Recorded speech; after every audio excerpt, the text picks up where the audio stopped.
What if the institutions designed to help us understand the human psyche are actually afraid of them?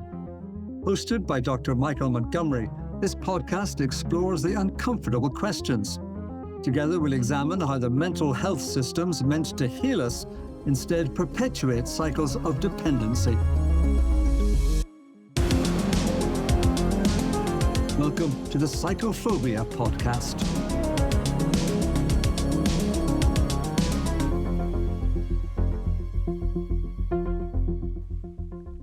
Okay, so basically I'm sitting here with my producer. He's driving me nuts and he's asking me to do a high energy, high octane trailer. And I don't do that because I'm all about authenticity.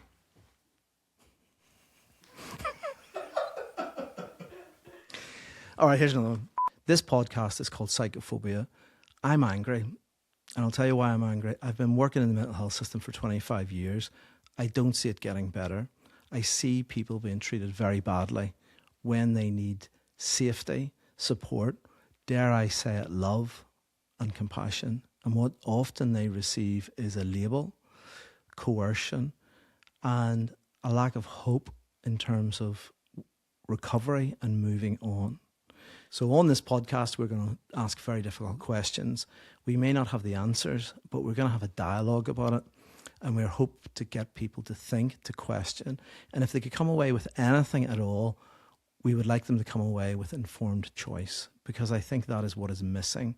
There are choices in how we treat distress and suffering, but people are very misinformed because there's a dominance of the medical model and there's a dominance in psychiatry, more or less pharmacology or the focus on medication. So it's an opportunity to try and share with more people what I think is wrong, but more importantly, what we could get right. And if we get it right, less people suffer. If we look at the statistics of mental health in America, nothing is getting better. If we look at medicine in America, excluding psychiatry, the advances are incredible. Why is medicine the primary dictator of mental health and how people are treated? It's not working, and it's not working because the medical model treats people as things. We are not things. We are not burgers. We're human beings having a human experience. So you could say, are people getting more destabilized? Are they having more mental health issues? Or is the very system that's meant to be helping them causing the rise in mental health in the first place? At the heart of this project is what I'm calling pharmakon, which is a Greek word which really Derrida translated as a cure and a poison.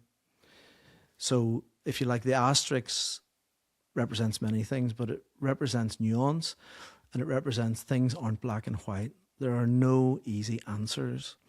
So I think people need to be prepared for not getting the answer, but maybe to be confronted with very difficult questions that are hard to answer. So they should be prepared to think and reflect and to engage.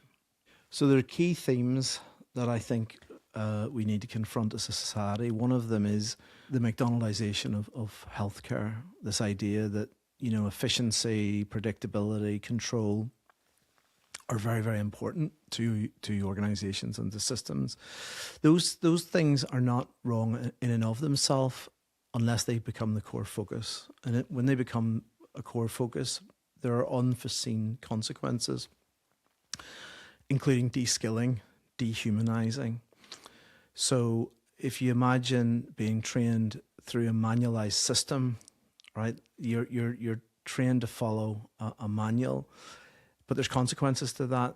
You pull on less initiative, less creativity, perhaps less humanity, because you're following often a tick box.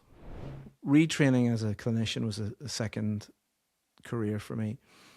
And when I first joined the community mental health team, I viscerally could not understand why or how we were treating people in this way. That was over 20 years ago. I don't see things getting better. I see them getting worse.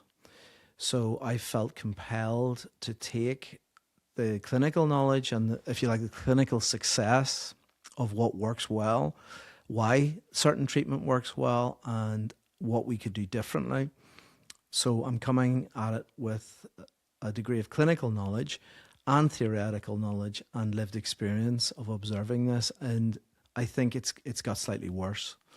So I feel compelled to call it out. My brother said to me once many years ago, if you're going to swing a sword, make sure you have enough room. And I interpret that to mean is, build your credentials, build your experience, and then talk to what may be wrong with the system. Someone else, I was very lucky to have different people in my life. Someone else said to me, if you're going to deconstruct anything, you need to be able to construct it. So arguably, I've been spending 20 years knowing how to construct before I'm going publicly to help people deconstruct. So this podcast, I hope, will support people make more informed choices and better choices. I hope it will challenge the very system that is meant to be helping people to have a look at itself and to ask difficult questions. People can follow along on Substack. There's a dedicated Psychophobia page, and they can also follow along on psychophobia.com. If they subscribe, they'll receive a regular reminder about the newsletter, and they will have exclusive content in terms of editorial. Well, so apparently I look better because this is airbrushed. Meredith thinks so. My confidence is wrecked. Why the Kardashian treatment? I got the Kardashian treatment.